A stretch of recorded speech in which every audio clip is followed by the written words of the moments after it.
Alors vous voulez mettre en place des rouleaux, vous ne savez pas comment, c'est par ici que ça se passe. Pour tous ceux qui pensent que la mise en place de rouleaux, ce sera plus facile que la mise en place d'un semis, passez votre chemin.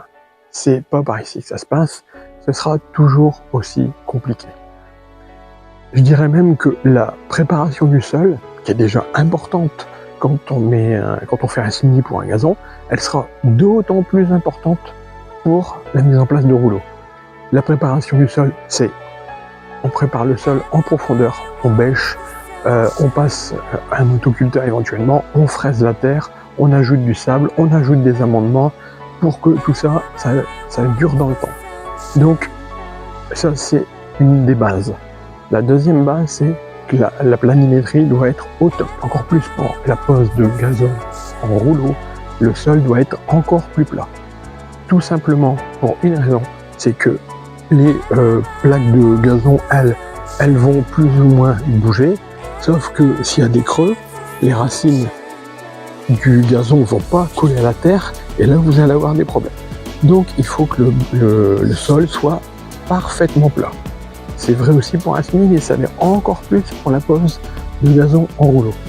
Ça c'est le deuxième point. Le troisième point, c'est choisir ses rouleaux. Et c'est là où on a beaucoup à faire. Puisque souvent quand on pose des rouleaux, on n'a pas trop le choix sur le choix des graminées. Donc on est un peu obligé de prendre ce que la gazonnière cultive. Il y a des gazonnières qui sont plus spécialisées, qui vont cultiver un peu plus dans tel domaine ou dans tel domaine, qui sont un peu plus sérieuses que les autres.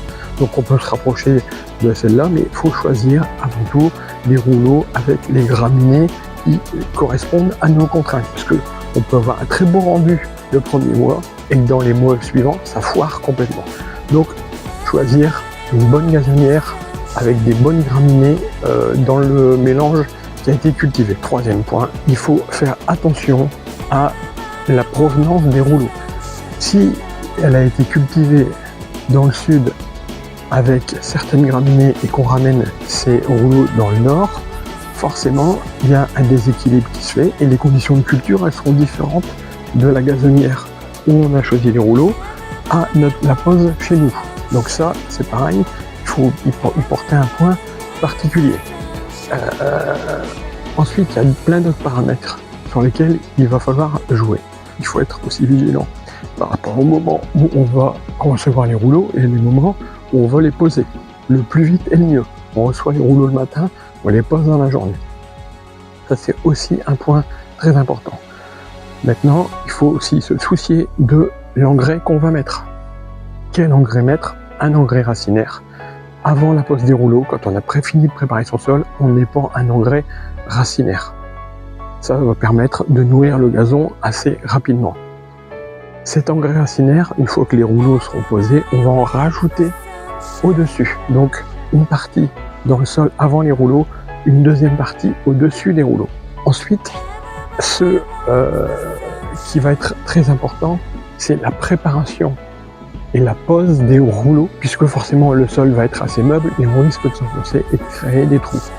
Donc on va prendre des planches sur lesquelles on va marcher sur le sol pour poser nos bandes. On va poser nos bandes et on va avancer on va avancer ou reculer plus exactement, en marchant sur des planches pour pas écraser le sol ni les rouleaux qui viennent d'être posés. La pose des rouleaux en tant que telle, elle va se faire en quinconce. C'est-à-dire qu'on pose une bande, pose une deuxième bande, une troisième, et on repart avec le bout de la troisième ou le bout de la deuxième au bord de notre deuxième bande pour que les joints ne soient pas alignés, qu'ils soient en quinconce, comme ça.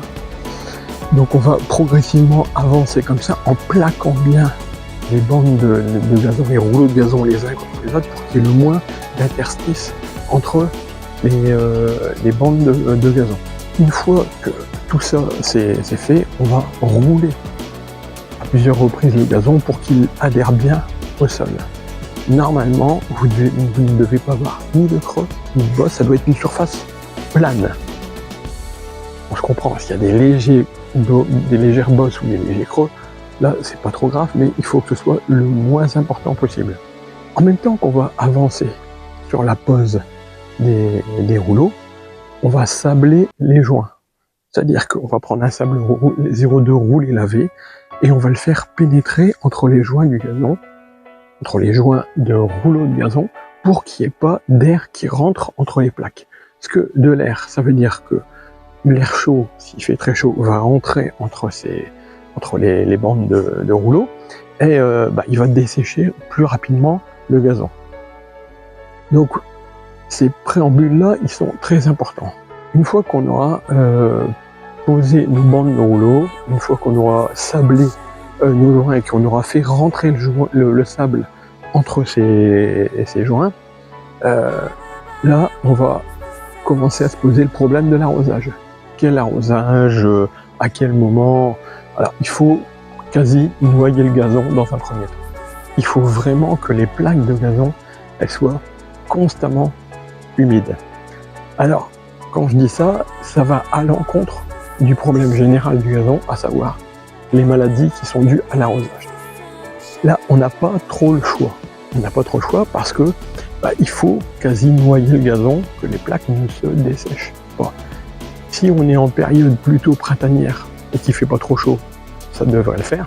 Si on est en période, ce qui arrive quand même de plus en plus, assez sèche et assez ensoleillée, là, il va falloir ne pas hésiter sur l'arrosage. Des gros arrosages, pas des arrosages légers et réguliers, mais des gros arrosages pour humidifier le sol en profondeur. On n'est pas sur un semis, c'est complètement différent. Donc il ne faut pas hésiter sur l'arrosage.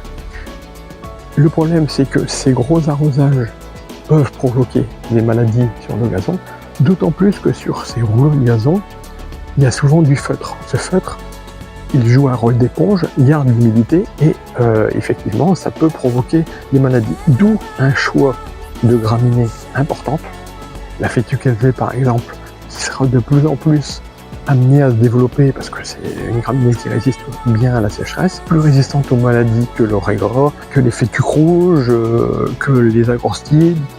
Donc ce sera une des graminées qui sera les plus résistantes aux maladies. Et donc il faut bien surveiller à ce que les maladies ne se développent pas. Ajouter des biostimulants dont j'ai déjà parlé dans d'autres vidéos pour aider, du fer. Il va falloir être précautionneux quand on pose des rouleaux. Tout ça pour vous dire que ceux qui pensent que poser des rouleaux c'est une question de facilité, c'est faux. Ce sera plus facile de faire un semis où là on maîtrise beaucoup plus de paramètres, le choix des graminées, un terrain qui est clairsemé, donc il n'y a pas encore de végétation, où là on peut arroser un peu plus sans qu'il y ait de problème de maladie. Il y a tout un tas de paramètres qui font que ce sera plus facile un semis. Le résultat sera plus long dans le temps. Effectivement, faut avant l'implantation d'un gazon, ça dépend des conditions, mais il faut compter 2 mois pour avoir quelque chose qui soit à peu près potable. Un gazon en rouleau, là c'est l'effet est immédiat tout de suite. C'est-à-dire que souvent on se retrouve avec des problèmes qui peuvent survenir, à moins de prendre toutes ces précautions dont je vous parle dans cette vidéo. Donc voilà pour la pose des gazons en rouleau. Il y aura encore bien des choses à dire, mais ça fera l'objet d'autres vidéos. J'espère que tout ce que j'ai pu vous donner comme conseils vous serviront par la suite. Si vous pensez que ces vidéos elles sont importantes, si vous pensez que la culture du gazon, oui effectivement ça demande une attention particulière et que ces vidéos elles aident, elles peuvent aider autour de nous à bien cultiver, vous pouvez me suivre sur mes médias, vous pouvez vous abonner à ma chaîne YouTube, vous pouvez vous abonner à mon compte Instagram, à mon compte TikTok, à ma page Facebook pour suivre ce que je vais faire comme travaux sur les gazons, le peu que je sais de le partager, likez, abonnez-vous à mes médias pour partager cette passion du gazon. Je vous remercie, allez, ciao.